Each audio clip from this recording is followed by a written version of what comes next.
누가복음 17장 11절부터 19절까지 다 같이 함께 읽도록 하겠습니다. 시작. 예수께서 예루살렘으로 가실 때에 사마리아와 갈릴리 사이로 지나가시다가 한 마을에 들어가시니 나병 환자 10명이 예수를 만나 멀리 서서 소리를 높여 이르되 예수 선생님이여 우리를 불쌍히 여기소서 하거늘 보시고 이르시되 가서 제사장들에게 너희 몸을 보이라 하셨더니 그들이 가다가 깨끗함을 받은지라.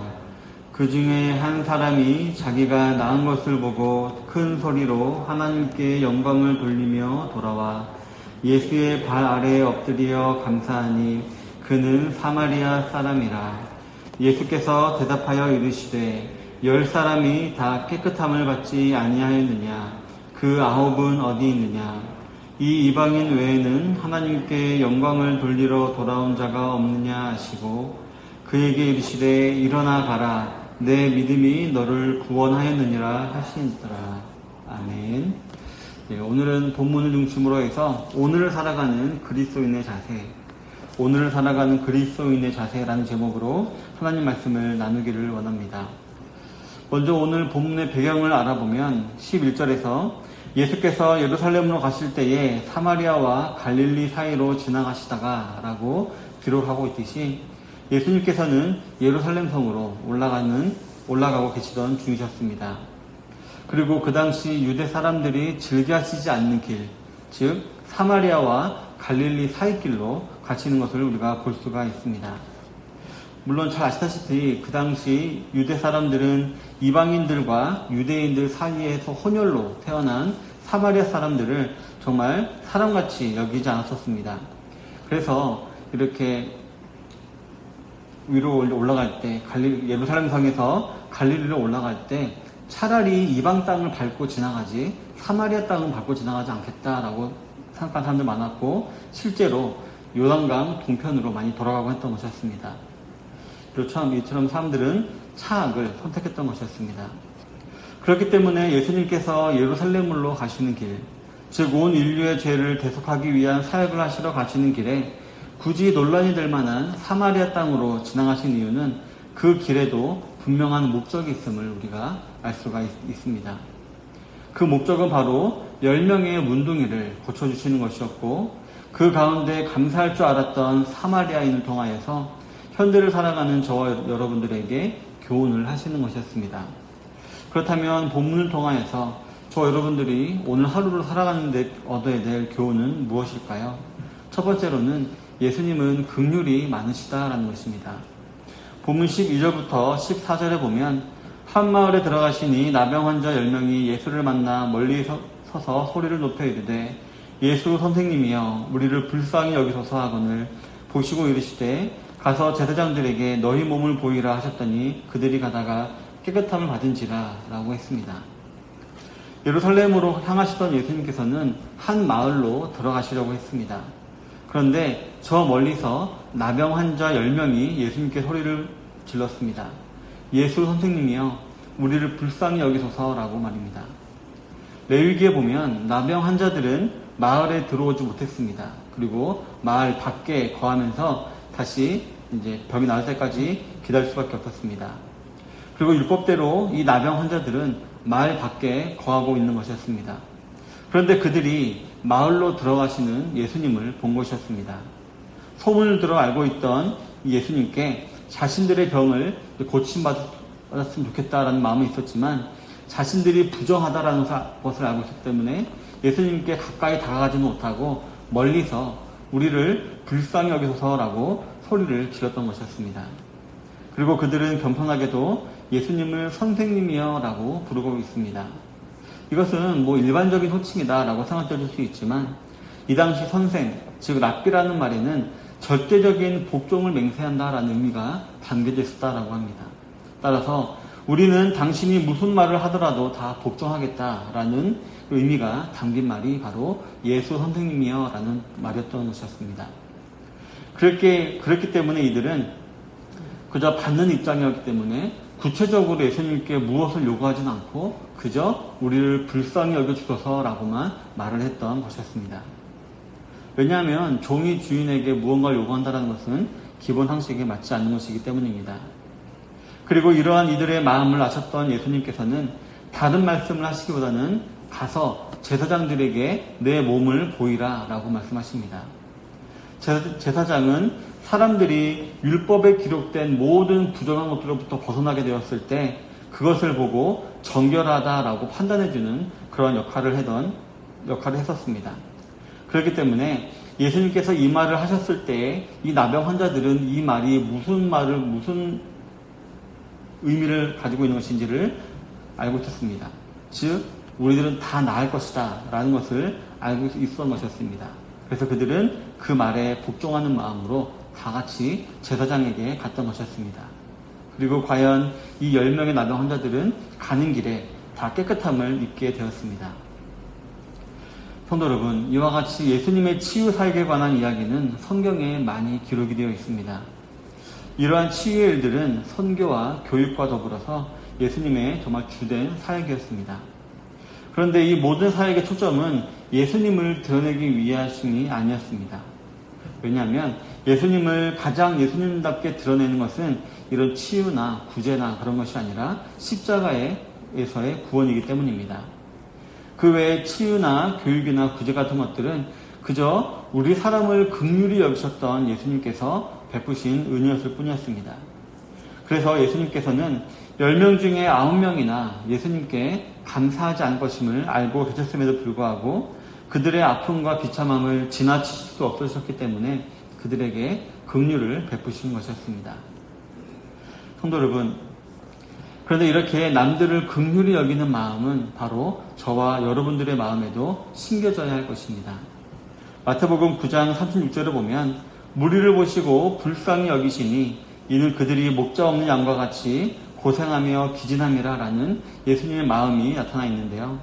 마지막 부분을 옛날 성경에서는 고생하며 유리함이다 라고, 즉 많은 사람들이 방황하고 있다 라고 표현을 하고 있는데요. 이와 같이 저와 여러분들의 주변에는 아직도 육적으로나 물질적으로나 영적으로나 고생하며 방황하는 사람들이 참 많이 있기 때문입니다. 그리고 우리는 그들을 향해 예수님이 가졌던 마음, 즉 긍휼히 여기는 마음을 가질 수 있어야 하는 것입니다. 성도 여러분, 모든 성도들은 두 가지 눈을 가지고 있습니다. 하나는 율법의 눈이고요. 하나는 사랑의 눈입니다. 율법의 눈으로 다른 사람들을 바라보면 우리는 그 사람들을 비난만 하게 될 것입니다. 하지만 사랑의 눈으로 다른 사람들을 바라본다면 우리는 그들을 긍휼히 여기는 마음을 가지고 그들에게 도움을 주게 될 것입니다. 예수님은 본받아 주위의 사람들을 긍휼히 여기시는 성도님들이 되시길 바랍니다. 아까도 말씀드렸듯이 단지 육체적으로 물질적으로만 긍휼히 여기시는 것이 아니라 영적으로 그들을 긍휼히 여기시고 그들의 영혼의 구원을 위해서 기도하며 도움을 주는 성도님들이 되시기를 바라겠습니다. 본문을 통해 얻을 수 있는 교훈은 두 번째로 바로 오직 감사하는 믿음만이 은혜를 받은 통로다라는 것입니다. 본문 15절부터 19절에 보면 그 중에 한 사람이 자기가 낳은 것을 보고 큰 소리로 하나님께 영광을 돌리며 돌아와 예수의 발 아래에 엎드려 감사하니 그는 사마리아 사람이라. 예수께서 대답하여 이르시되 10사람이 다 깨끗함을 받지 아니하였느냐? 그 9은 어디 있느냐?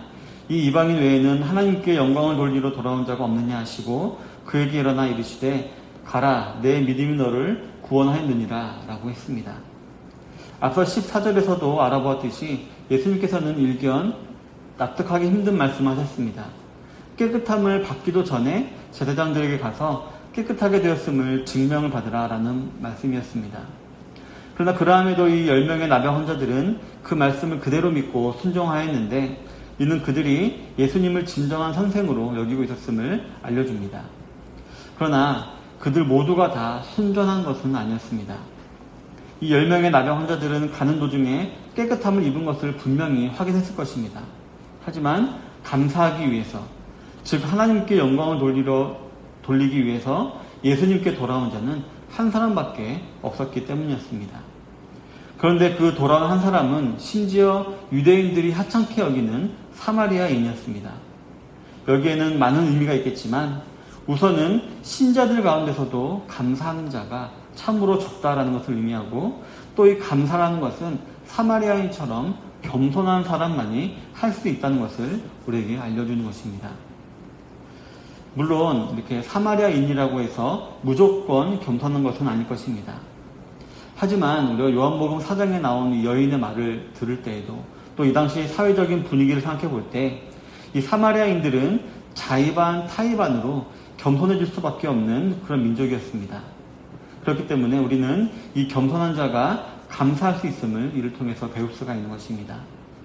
그리고 그 중에 한 명이 예수님께 돌아와 감사했을 때에 예수님께서는 다른 사람들의 행적을 궁금해하게 하셨지만 그래도 자신 앞에 온 한 사람, 즉 하나님께 영광을 돌리러 돌아온 그 사람 향하여서 믿음이 너를 구원하였느니라 라고 말씀하시면서 다른 무엇보다도 그 사람의 믿음을 칭찬하셨습니다.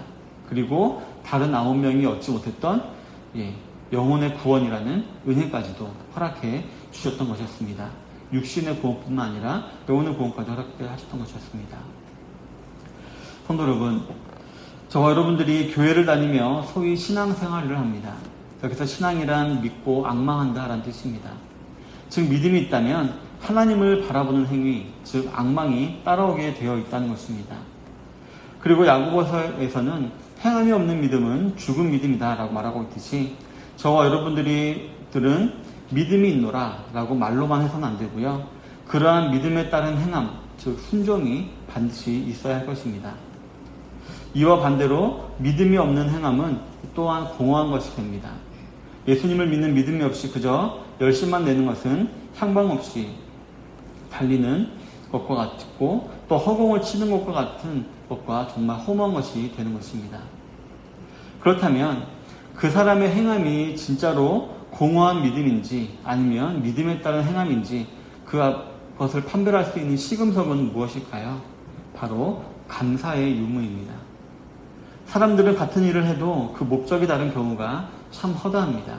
자기의 의를 위해서, 이득을 위해서 혹은 강요에 의해서 억지로 하는 경우도 이렇게 없지 않은 것입니다. 그러나 하나님으로부터 은혜를 받은 증거로서의 행함은 오직 감사하는 믿음에 따른 행함입니다. 자신이 받은 은총과 구원과 또 긍휼함에 대한 감사로 신앙생활을 해 나아갈 때에 우리는 이 땅에서도 온전한 구원을 누리는 삶을 살 수 있게 되는 것입니다. 오늘 이 사마리아 이 나병원자처럼 항상 감사하는 믿음을 소유하게 되시는 모든 성도님들이 되시기를 바라겠습니다. 우리 사랑하는 성도 여러분, 현대를 살아가고 있는 저와 여러분들에게 오늘 예수님께서는 말씀하십니다.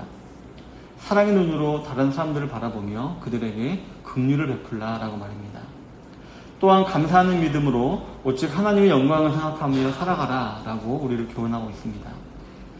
부디 매일매일 하나님께 받은 긍휼과 은혜를 하나하나 세어보아 감사하며 남에게 그 받은 은혜를 베풀어서 하나님의 영광을 위해 살아가기를 힘쓰시는 모든 좋은 시각교회 성도님들이 다 되시기를 바랍니다.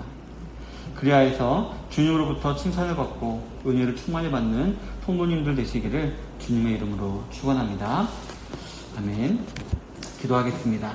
받은 말씀을 기억하시면서 오늘 하루도 예수님처럼 우리가 다른 사람들을 긍휼히 여길 줄 아는 믿음의 눈을 가지고 바라보며 항상 우리가 하나님 영광을 위하여서 살아가고 또 감사하는 믿음 가지게 해주십시오. 이 시간 다 같이